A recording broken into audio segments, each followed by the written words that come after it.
نحمده ونصلي على رسوله الكريم أما بعد فأعوذ بالله من الشيطان الرجيم بسم الله الرحمن الرحيم الرجال قوامون على النساء بما فضل الله بعضهم على بعض وبما أنفقوا من أموالهم فالصالحات قانتات حافظات للغيب بما حفظ الله وقال النبي صلى الله عليه وسلم المرأة عورة فإذا خرجت استشرفها الشيطان صدق الله العظيم وصدق رسوله النبي الكريم۔ سامعین محترم، مغربی تہذیب کا جو اثر ہمارے اسلامی ممالک پر پڑا ہے وہ کوئی ڈکا چھپا نہیں ہے، اور جس کے بہت برے نتائج ہم آج بھگت رہے ہیں، جن میں سے ایک اثر وہ عورتوں کی آزادی کا ہے اور مرد و عورت کی برابری کا ہے۔ یہ بھی مغربی تہذیب کے زہریلے اثرات میں سے ایک خطرناک زہریلا اثر ہے جو ہمارے مسلمان ممالک پر بھی بہت گہرا اثر کر چکا ہے، جن میں سے ایک وومن مارچ کا مسئلہ ہے کہ ہر مارچ میں عورتیں نکلتی ہے پوری دنیا میں، خصوصاً ہمارے اسلامی دیار میں، اور اپنے حقوق کا مطالبہ کرتی ہے، اور مرد و زن، عورت و مرد کے برابری کا مطالبہ کرتی ہے کہ عورت اور مرد برابر ہو جائے، اور اپنے حقوق کے لیے اور اپنے رائٹس کے لیے احتجاجاً روڈوں پر، سڑکوں پر نکلتی ہے۔ ہم ان سے پوچھتے ہیں کہ آپ کون سے حقوق کا مطالبہ کر رہی ہو؟ کس چیز کے حقوق آپ کو چاہیے؟ کون سے حقوق ہے جو آپ کو نہیں مل رہے؟ کون سا حق آپ کا دبایا گیا ہے اور آپ پر کون سا ظلم کیا گیا ہے؟ اور کون سی برابری آپ کو چاہیے مرد اور عورت کے بارے میں؟ جو عورتیں نکلتی ہے اور جو خواتین مارچ کے لیے نکلتی ہے تو ان میں تو ساری وہ خواتین ہوتی ہے جو آزادانہ بن ٹن کر گھومتی پھرتی ہے، نہ کسی نے اس کو روکا ہے، نہ کسی نے اس کا حق دبایا ہے۔ کون سا رائٹ ہے، کون سا حق ہے جو ان کو نہیں مل رہا اور جس کے لیے مطالبہ کر رہی ہے؟ کیا حق ان کو چاہیے؟ اور اسی طرح برابر وہ مردوں کے ساتھ شانہ بشانہ کام بھی کرتی ہے۔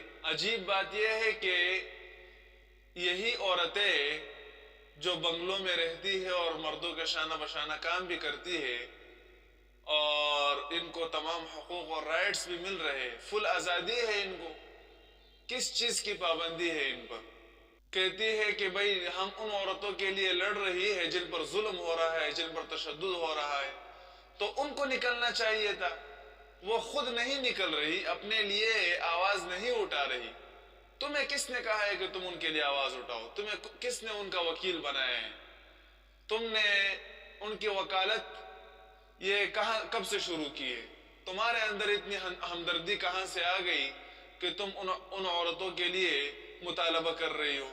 وہ عورتیں خود نہیں نکل رہی ہے، نہ ان کے نکلنے کے لیے کوئی بندوبست کر رہی ہے، اور بلکہ چیخیں لگا رہی ہے، نعرے لگا رہی ہے کہ ہمارے حقوق اور ہماری آزادی اور برابری۔ بینرز پر لکھا ہوتا ہے کہ میرا جسم میری مرضی۔ اس کا کیا مطلب ہے کہ میں اپنے جسم کو کیا کروں؟ آپ کا جسم ہے، آپ کی مرضی ہے، آپ کے جسم کے ساتھ ہمارا کیا کام ہے؟ اس کا یہی مطلب ہو سکتا ہے کہ ہمیں ایسی آزادی دے دو کہ ہم جس سے اپنی ہوس اور شہوت پوری کرے، آزادانہ روڈوں پر ہم پوری کریں۔ گھروں میں تو پوری کر رہی ہو تم لوگ، جس کو چاہو اپنی ہوس اور شہوت پوری کرو، آپ پر کسی نے آج تک پابندی نہیں لگائی ہے، لیکن ان کا یہی مطلب ہو سکتا ہے کہ روڈوں پر اور راستوں پر ہم اپنی ہوس اور شہوت کو پوری کریں اور کوئی ہمیں جو ہے بدنگاہی سے نہ دیکھے۔ عجیب بات یہ ہے، مرد اور عورت میں یہ برابری کا مطالبہ کر رہی ہے، تو مرد کے کون سے حقوق آپ نے ادا کیے ہیں؟ مردوں کے بھی حقوق ہے یا نہیں؟ اگر دونوں کی برابری تم چاہتی ہو، تم لوگ چاہتے ہو، تو دونوں کی برابری کا یہ مطلب ہے کہ جس طرح آپ کے حقوق مرد پر لازم ہے، اسی طرح مرد کے حقوق پر بھی تو آپ پر لازم ہے۔ نہیں، مرد کے حقوق کو ماننے کے لیے تیار نہیں ہے، صرف اپنے حقوق کا مطالبہ کر رہی ہے۔ تو جب مرد کے حقوق آپ ادا نہیں کرو گے تو پھر آپ کو کیا حق پہنچتا ہے کہ آپ اپنے حقوق کا مطالبہ کریں؟ آپ کو تو تب اپنے حق کا مطالبہ کرنے کا حق پہنچتا ہے، رائٹ پہنچتا ہے، جب آپ مرد کا حق بھی ادا کریں۔ برابری کا تو یہی مطلب ہمیں سمجھ میں آ رہا ہے کہ دونوں کے حقوق ادا کیے جائیں۔ لیکن مغرب نے ایسا ذہن بنایا ہماری خواتین کا کہ جو صرف اپنے حق کے لیے تو آواز اٹھاتی ہے، اپنے حق کے لیے تو نعرہ بازیاں کرتی ہے، لیکن مرد کے حقوق ادا کرنے کے لیے تیار نہیں ہے۔ اگر مرد نے عورت پر ہاتھ اٹھایا تو مرد جیل میں جائے گا، لیکن اگر عورت مرد پر ہاتھ اٹھاتی ہے، مرد کی بے حرمتی کرتی ہے، بے عزتی کرتی ہے اور اس کے عزت کے ساتھ کھیلتی ہے تو اس کو کوئی کچھ بھی نہیں کہے گا۔ یہ افراط اور تفریط کے شکار ہے یا نہیں؟ یہ ظلم ہے یا نہیں کہ عورت کو اتنا حق دے دیا جائے اور عورت کو اتنی اجازت اور آزادانہ اجازت دے دی جائے کہ وہ مرد کے ساتھ جو بھی کرے کرے؟ یہ کون سی برابری ہے؟ یہ کون سی مساوات ہے؟ یہ کون سا حق ہے عورتوں کا؟ یہ حق تو نہ عقل میں ہے، نہ شریعت میں ہے، نہ اسلام میں ہے۔ اور عجیب بات یہ ہے کہ یہ بات روشن خیالی کے خوبصورت نعروں میں کی جاتی ہے اور تعلیم کے زبان میں کی جاتی ہے۔ جو خواتین اس وومن مارچ میں نکلتی ہے یہ سب تعلیم یافتہ خواتین ہیں، لیکن بلکہ میں یہ کہوں گا کہ تعلیم یافتہ نہیں ہے، تعلیم آفتہ ہے۔ انگریزی تعلیم کی آفت اور مصیبت ان پر پڑی ہے اور انگریزی تہذیب کی آفت ان پر پڑی ہے، جس کی وجہ سے یہ عورتیں اس طرح گناہونے مطالبات کر رہی ہیں، اس طرح نازیبا الفاظ دہرا رہی ہیں۔ کبھی لکھا ہوتا ہے بینروں پر کہ میرا جسم میری مرضی، اور کبھی لکھا ہوتا ہے کہ ہم بچے نہیں لائیں، ہم گھر کی خدمت نہیں کرے گی، ہم بھی جو ہے مردوں کے شانہ بشانہ بازاروں میں، ہوٹلوں میں گھومنا پھرنا چاہتی ہے بن ٹن کر۔ تو یہ مطالبات ایک مومن مسلمان خاتون کے نہیں ہو سکتے۔ جس کے اندر ایمان ہوگا، جس خاتون کے اندر حیا ہوگی، حیا شرم ہوگی، وہ اس طرح کے مطالبات نہیں کر سکتی۔ اور عجیب بات یہ ہے کہ یہ ساری باتیں روشن خیالی کے نام سے، تعلیم کے نام سے ہو رہی ہے، اور جو خواتین پردہ کرتی ہے، اسلام پر عمل کرتی ہے، با حیا با پردہ خواتین ہے، پاک دامن، تو ان پر دقیانوسیت کے پابندی کسی جاتی ہے اور ان کو الزامات دیے جاتے ہیں کہ یہ چلتے پھرتے جنازے ہیں اور یہ چلتے پھرتے خیمے ہیں، اور ان پر ٹٹا مذاق کیا جاتا ہے۔ تو اور بعض جگہ تو یہ بھی دیکھا گیا ہے کہ اس کو اسلام کے نام پر کیا جا رہا ہے، اور اسلام کو نعوذ باللہ اس بے حیائی اور بے پردگی کا بانی اور محافظ قرار دیا جا رہا ہے۔ اور یہ بھی سنا گیا ہے ان خواتین سے انٹرویوز میں کہ وہ کہتی ہے کہ اسلام میں کوئی پردہ مردہ نہیں ہے، عورت آزاد ہے، عورت کو اسلام نے آزادی دی ہے، اور اسلام میں کوئی پردہ نہیں ہے۔ یہ تو مولویوں کی باتیں ہیں جو انہوں نے اپنی طرف سے بنائی ہوئی ہے۔ مولویوں نے یہ سارے سختیاں ہم پر لگائی ہے، پابندیاں ہم پر لگائی ہے، ورنہ اسلام میں اس طرح کی کوئی سختی پابندی نہیں ہے، بلکہ عورتوں کے لیے آزادی ہے۔ اور یہ بھی سنا گیا ان سے کہ اگر اسلام میں اس طرح کا پردہ اور پابندی ہو تو ہم ایسے اسلام کو ماننے کے لیے تیار نہیں ہیں۔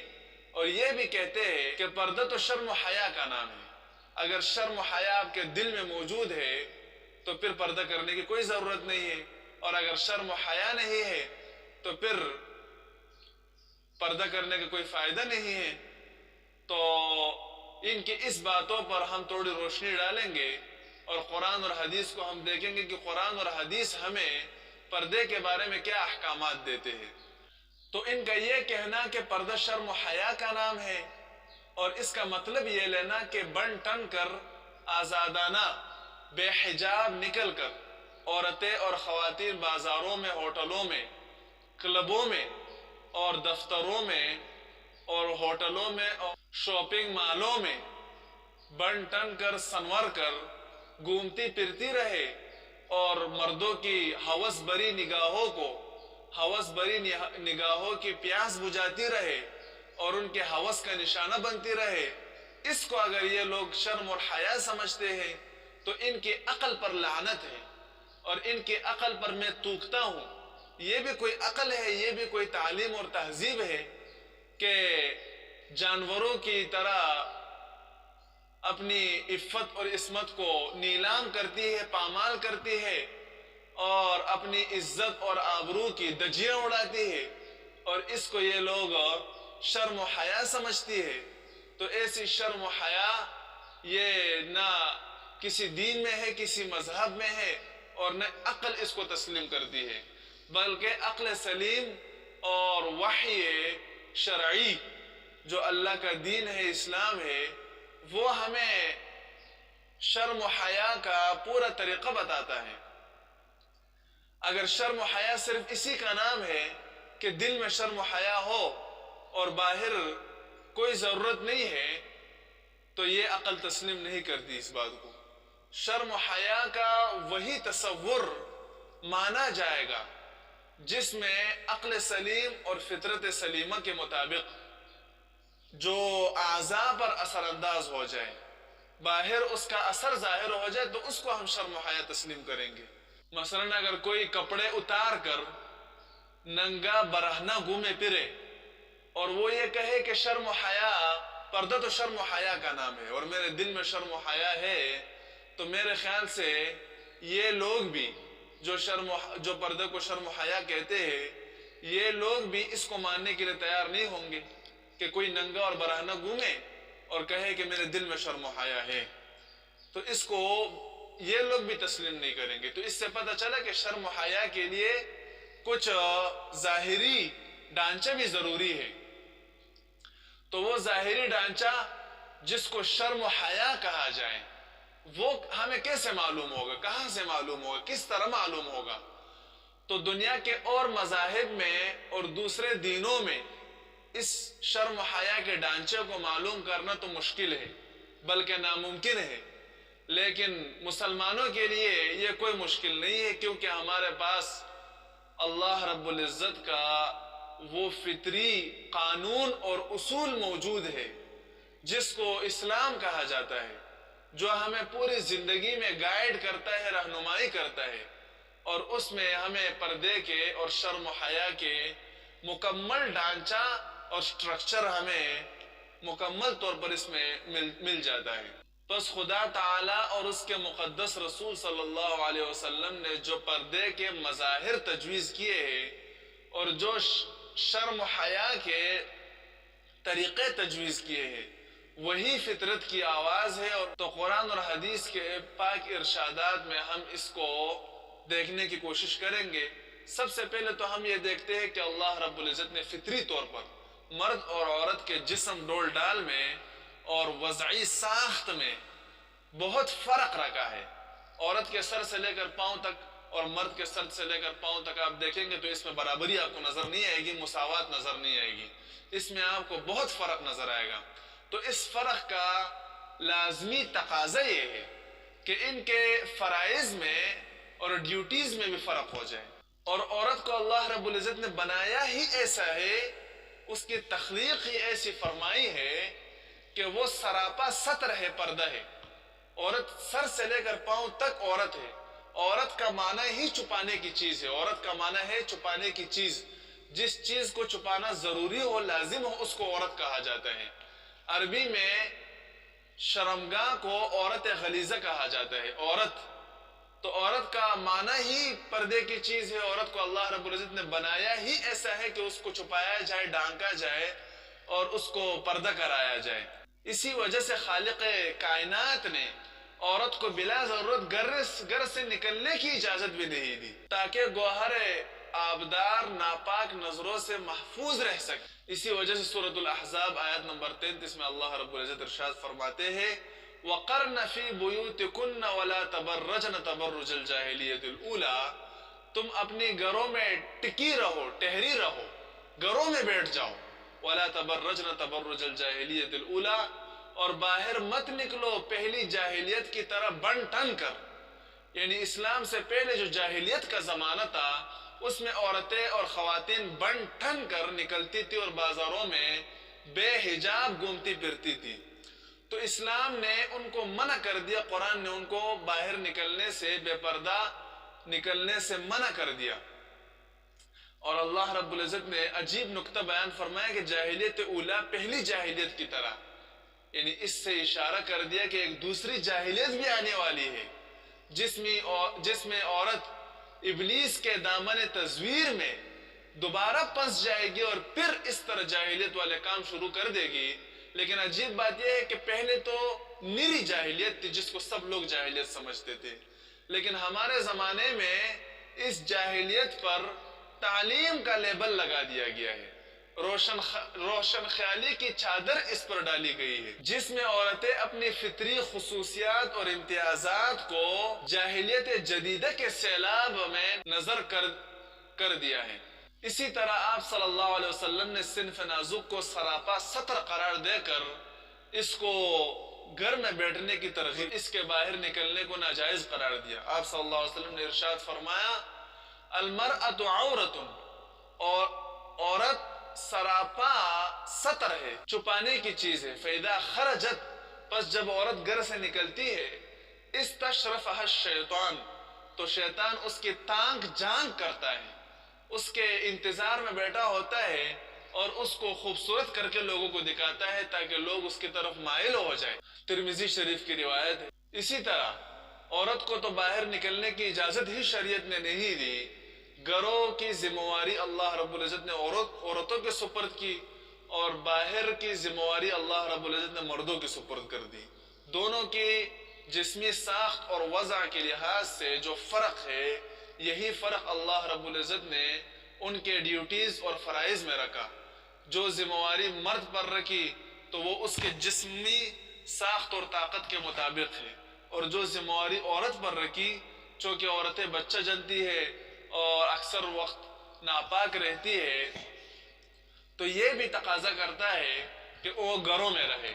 اور مرد چونکہ طاقتور ہے، دماغ اس کا مضبوط ہوتا ہے، تو اس پر فرائض بھی سخت رکھ دی اور اس کو باہر جانے کی اور پیسہ کمانے کی. اور اگر عورت کو گھر سے باہر نکلنے کی ضرورت بھی پڑ جائے تو اس وقت بھی شریعت نے اس کو پردے کا پابند کیا ہے کہ باہر نکلنے کے لیے پورے جسم سے ایسا چادر اوڑھ لے جسم کا کوئی حصہ وہ نمایاں نہ ہو، اور نہ کسی کا میلان ہو اس کی طرف، نہ کسی کا شوق اور رغبت ہو اس کی طرف، اور نہ کسی کے ہوس بری نگاہیں اس کی طرف اٹھے. تو اللہ رب العزت نے سورۃ الاحزاب آیت نمبر 29 میں ارشاد فرمایا یا ایھا النبی قل لازواجک وبناتک ونساء المؤمنین یدنین علیہن من جلابیبہن، اے نبی اپنی بیویوں اور صاحبزادیوں اور مومنوں کی عورتوں کو فرما دیجئے کہ وہ اپنے اوپر چادر ڈالا کرے. تو چادر کا مطلب یہی ہے جو شریعت کے احادیث کی روشنی میں ہمیں ملتا ہے کہ پورا جسم سر سے لے کر پاؤں تک چادر میں ایسا ڈھک جائے اور ایسا چھپ جائے کہ جسم کا کوئی حصہ، وہ کوئی عضو نمایاں نہ ہو. اور یہی معمول صحابہ کرام کے دور میں ہمیں ملتا ہے. حضرت عائشہ صدیقہ رضی اللہ تعالیٰ عنہ فرماتی ہے کہ آپ صلی اللہ علیہ وسلم کے زمانے میں خواتین مسجد نبوی نماز پڑھنے کے لیے آتی تھی تو چادروں میں ایسی ڈھکی رہتی تھی اور ایسی چھپی رہتی تھی کہ پہچانی نہیں جاتی تھی کہ یہ کون ہے. یعنی عورت کو پہچاننے سے قاصر ہوتی تھی. مسجد نبوی میں حاضری اور حضرت صلی اللہ علیہ وسلم کے پیچھے نماز پڑھنا یہ بہت بڑی سعادت کی بات ہے. تو خواتین اس سعادت کو حاصل کرنے کے لیے آپ صلی اللہ علیہ وسلم کے پیچھے نماز پڑھنے کے لیے آتی تھی. لیکن آپ صلی اللہ علیہ وسلم نے ان کو بھی بارہا یہ ترغیب دی اور یہ تاکید فرمائی کہ مسجد نبوی میں میرے پیچھے نماز پڑھنے سے بہتر تمہارے لیے یہ ہے کہ تم اپنے گھروں میں نماز پڑھو. اس سے آپ اندازہ لگائے مسجد نبوی جس میں ایک نماز پڑھنا 50,000 نمازوں کے برابر ہے، اور پیغمبر کے پیچھے ایک نماز پڑھنا پوری عمر کی نمازوں سے افضل ہے. مسجد نبوی کی اتنی فضیلت، پیغمبر کے پیچھے پڑھنے کی اتنی فضیلت، اور جماعت کی اتنی فضیلت، جماعت کے ساتھ جو نماز پڑھی جائے 27 نمازوں کے برابر ہے. ان تمام فضائل کے باوجود آپ صلی اللہ علیہ وسلم نے عورتوں کو، اور نماز خود اتنی اہم عبادت ہے، افضل عبادت ہے، ان تمام باتوں کے باوجود آپ صلی اللہ علیہ وسلم نے عورت کو حکم دیا اور ترغیب دی کہ ان سب سے افضل اور بہتر عورت کے لیے ہے کہ گھر میں نماز پڑھے. اور ابو داؤد شریف میں روایت موجود ہے کہ گھر کے صحن میں نماز پڑھنے سے بہتر یہ ہے کہ کمرے میں نماز پڑھے، اور اگلے کمرے کے نماز اور سامنے کے کمرے میں نماز پڑھنے سے بہتر یہ ہے کہ پچھلے کمرے میں نماز پڑھے. جتنا عورت پردے میں چپ کر نماز پڑھے تو اتنا ہی اس کی نماز بہتر اور افضل ہے. اس سے آپ اندازہ لگائیں یعنی اسلام کا قانون ستر کتنا باریک بین ہے، اور پیغمبر کی دقت نظر کا آپ اندازہ لگائیں، اور عورتوں کی آبرو، عزت، عفت اور عصمت کی تاکید کا آپ اندازہ لگائیں. یہ ہے شرم و حیا کا وہ بلند ترین مقام جو آپ صلی اللہ علیہ وسلم نے خواتین اسلام کو عطا فرمایا. اور بدقسمتی سے یہی شرم و حیا جو اسلام نے خواتین کو دیا، آج جدید تعلیم اور تہذیب کی وجہ سے بازاروں میں ٹکے کے سیر بک رہا ہے.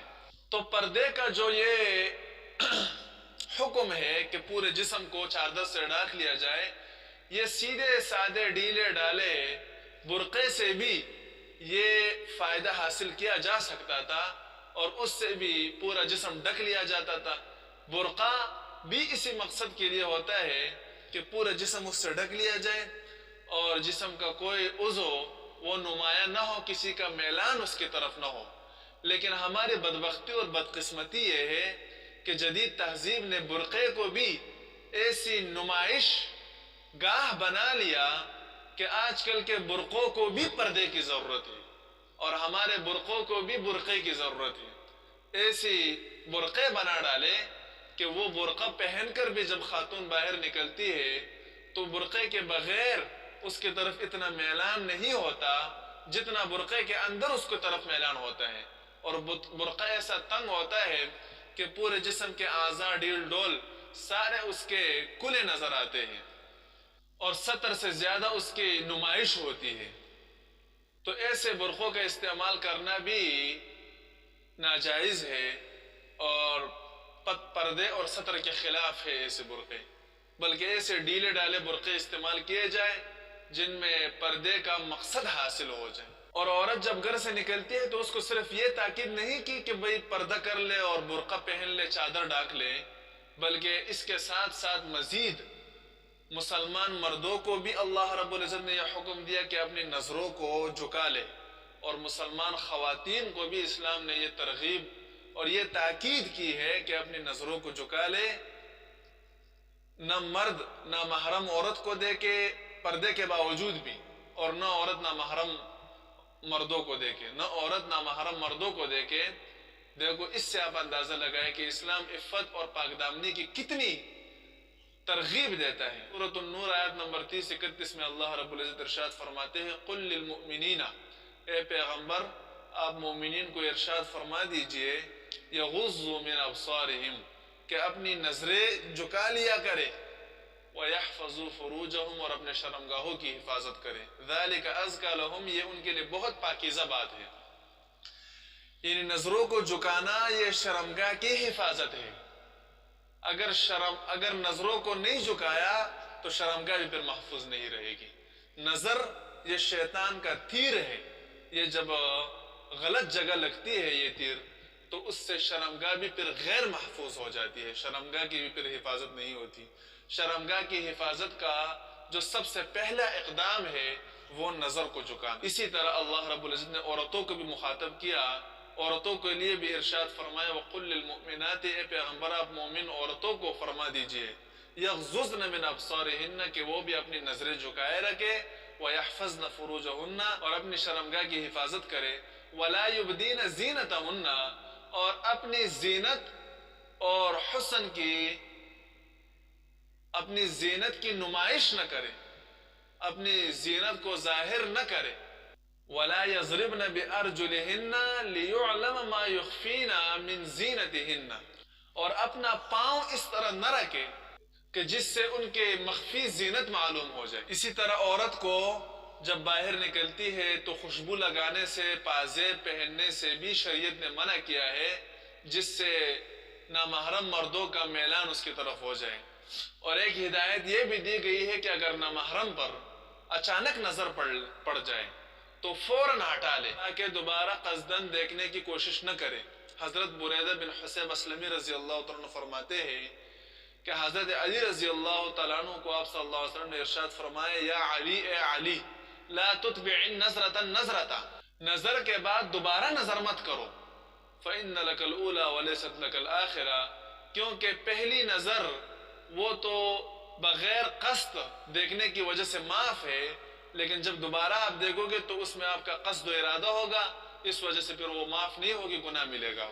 مسند احمد، ترمذی اور ابو داؤد کی روایت ہے۔ اسی طرح جو مرد نامحرم عورتوں کو دیکھتے ہیں اور جو عورتیں اس لیے نکلتی ہے کہ نامحرم مرد ہمیں دیکھے، تو ان کے بارے میں آپ صلی اللہ علیہ وسلم نے ارشاد فرمایا، لعن اللہ الناظر والمنظور الیہ، اللہ کی لعنت ہے دیکھنے والے پر بھی اور جس کو دیکھا جا رہا ہے اس پر بھی، دونوں پر اللہ کی لعنت ہے۔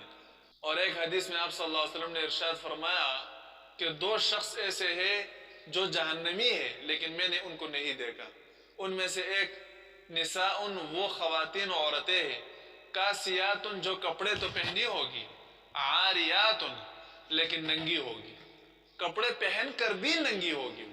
کیا مطلب ننگی ہوگی؟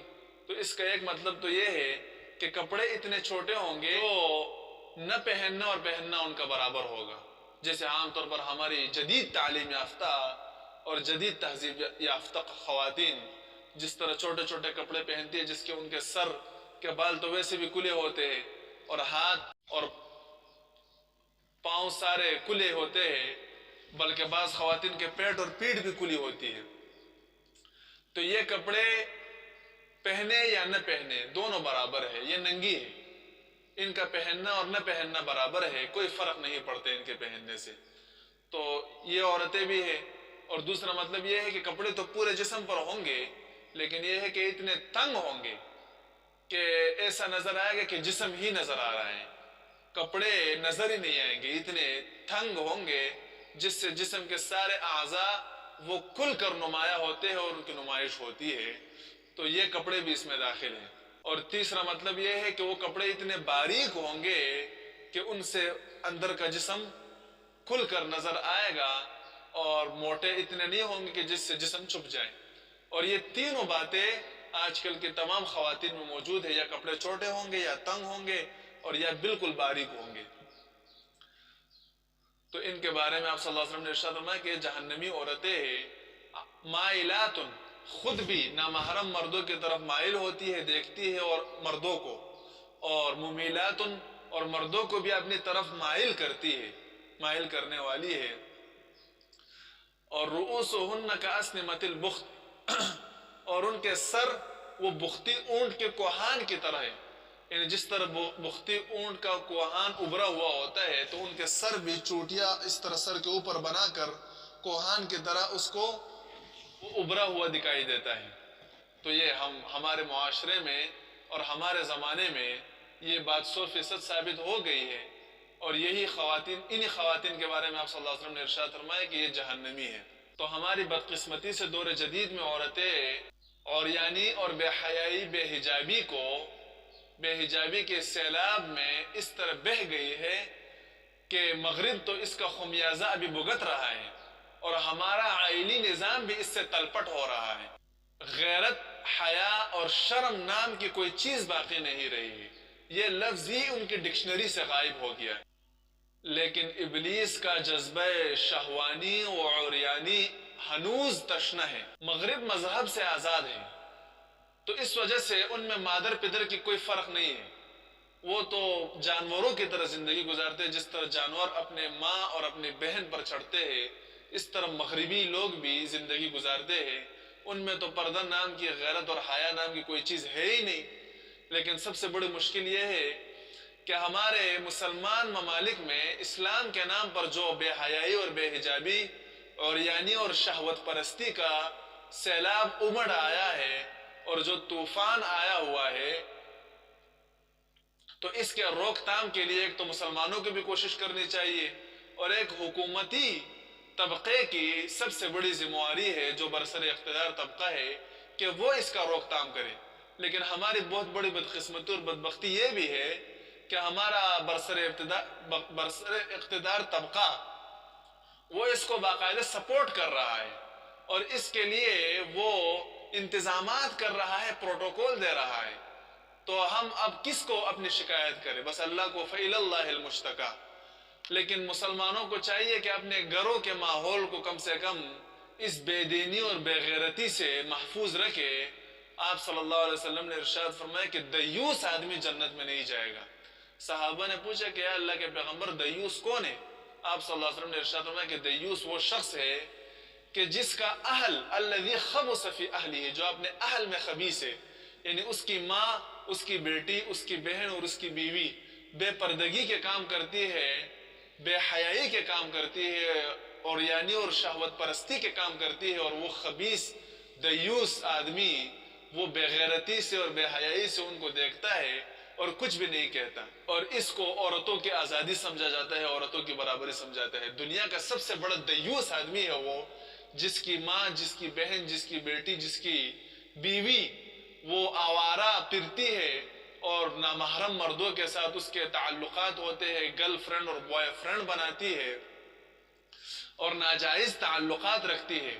دفتروں میں وہ نامحرم مردوں کی ہوس پوری کرتی ہے اور شاپنگ مالوں میں وہ نامحرم مردوں کی ہوس بری نگاہوں کو تسکین پہنچاتی ہے، اور بازاروں میں وہ اٹکیلیاں لیتی ہے اور بن ٹھن کر نکلتی ہے، اور بازاروں میں ہر قسم کے مرد ان کو استعمال کرتا ہے، اور جہازوں میں ایئر ہوسٹس ہو کر نامحرم لوگوں کی خدمت کرتی ہے، اسپتالوں میں نرس بن کر نامحرم لوگوں کی خدمت کرتی ہے.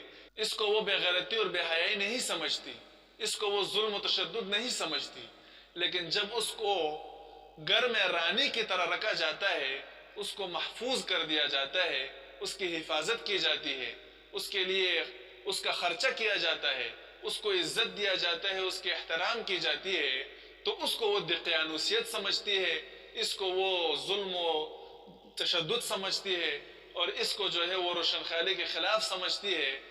یہ عورتوں میں تو عقل ہے ہی نہیں، ناقصات العقل والدین ہے، لیکن مردوں کی بھی عقل ماری گئی ہے اور مغرب کی لنگڑی لولی عقل کی پیروی کر رہی ہے، اور جو مغرب کا توک ہے اس کو چھاڑ رہے ہیں یہ لوگ، اور مغرب پر ایمان بالغیب لا چکے ہیں یہ لوگ. بس جو کام مغرب نے کیا اسی کو کرنے میں یہ ترقی سمجھتے ہیں، اسی کو کرنے میں یہ روشن خیالی اور تہذیب سمجھتے ہیں، اسی کو کرنے میں یہ تعلیم سمجھتے ہیں.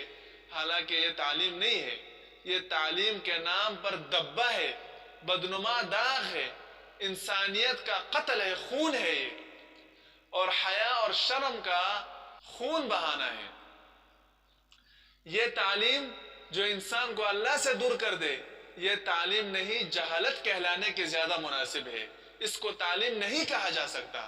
تعلیم تو وہ ہے جو آپ کو اللہ سے نزدیک کرے، اللہ کے قریب کرے، اللہ کا محبوب بنا دے آپ کو. یہ تعلیم تو ہمیں اللہ سے اور دین سے دور کر رہی ہے.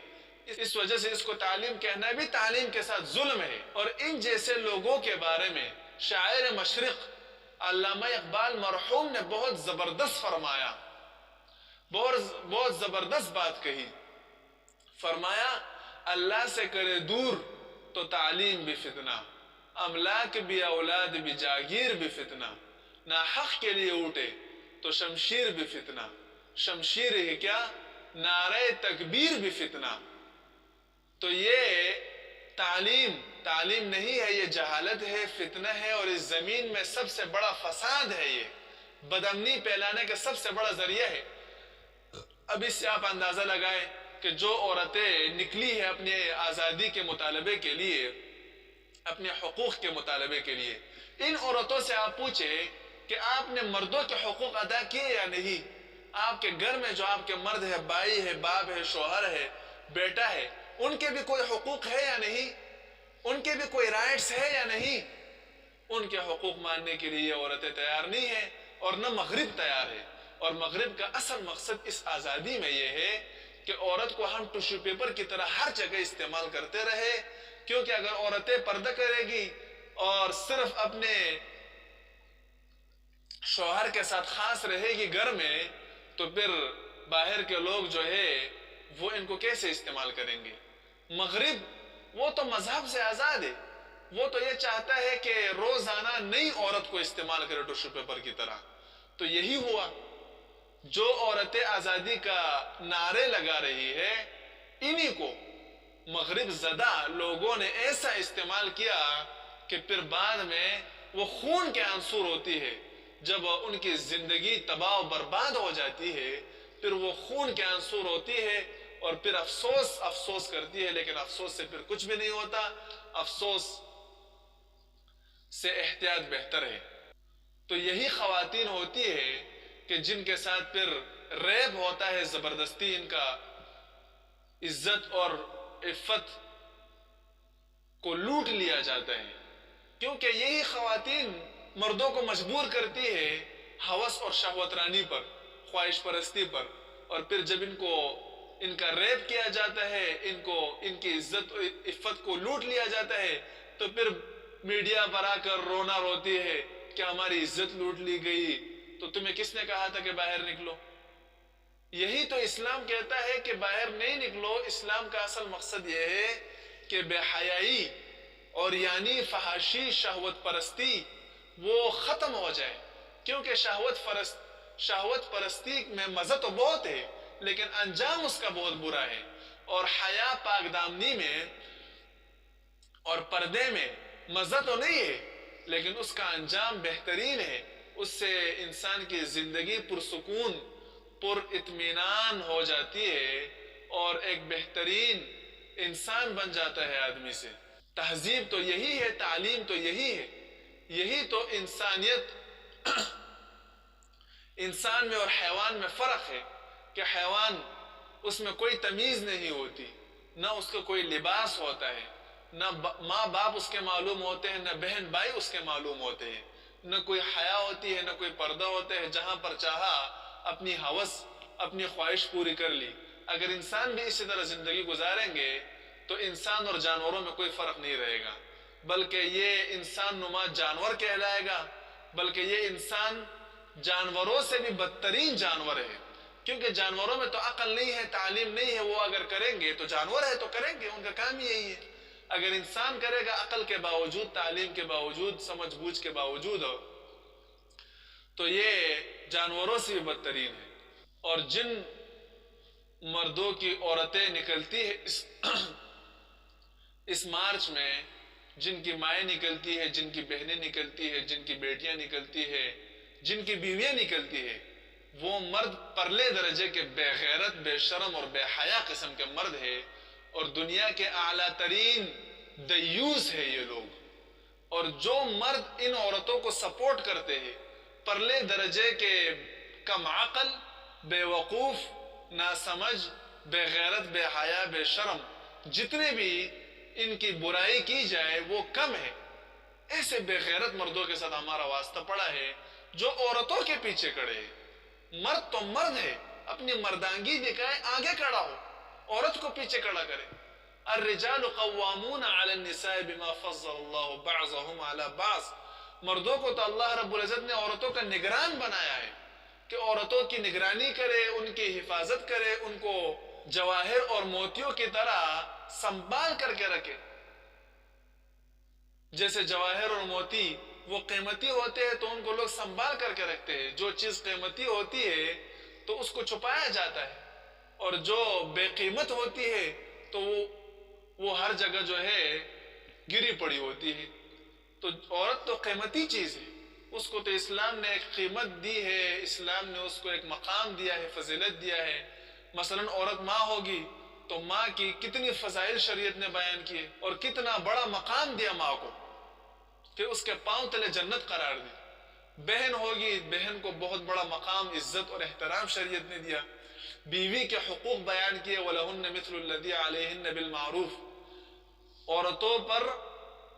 عورتوں کے لیے بھی حقوق لازم ہے مردوں پر، جس طرح مردوں کے حقوق عورتوں پر لازم ہے، یعنی حقوق تو دونوں کے ہیں، رائٹس دونوں کے ہیں، اور دونوں کے ایک دوسرے پر حقوق لازم ہے، لیکن فرق یہ ہے کہ حقوق عورت کے اور مرد کے حقوق میں کچھ فرق ہے.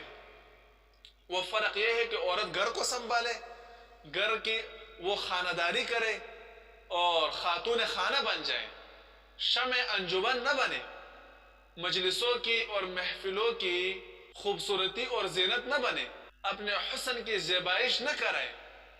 اور مرد کی ذمہ داری یہ ہے کہ وہ عورت کا خرچہ کرے، اس کو گھر دلائے، اس کی حفاظت کرے، اس کی عزت کرے. تو یہ حقوق ہے، یہ شریعت نے دیے ہیں، اسلام نے دیے ہیں. اسی میں امن ہے، اسی میں خاندانی نظام کی حفاظت ہے، اسی میں عائلی نظام کی ترقی ہے، اس میں ملک کی ترقی ہے، اس میں دنیا میں اسی کے ذریعے دنیا میں امن اور امان آ سکتا ہے. اور جو جنسی بے راہ روی اور جو خواہش پرستی، نفس پرستی اور ابلیس اور شیطان کے راستے پر یہ مغرب زدہ لوگ چل پڑے ہیں، اس میں بد امنی ہے، بد اخلاقی ہے، بے حیائی ہے، عریانی ہے اور انسانیت کا خون ہے، قتل ہے. اللہ رب العزت ہمیں عقل عطا فرمائے اور ہمیں سمجھ عطا فرمائے، اور اللہ رب العزت ہمیں شریعت پر عمل کرنے کی توفیق عطا فرمائے. ان سب سے بڑے افسوس کی بات یہ ہے کہ یہ سب کچھ تعلیم کے نام پر اور اسلام کے نام پر کیا جا رہا ہے. تو ایسے لوگوں کا اسلام کے ساتھ اور تعلیم کے ساتھ کوئی تعلق نہیں ہے، اسلام اور تعلیم کی ہوا بھی ان پر نہیں لگی. اللہ ان کو ہدایت دے دو، اگر ہدایت ان کی قسمت میں نہیں ہے تو اللہ ان کو نیز تو نابود کر دے.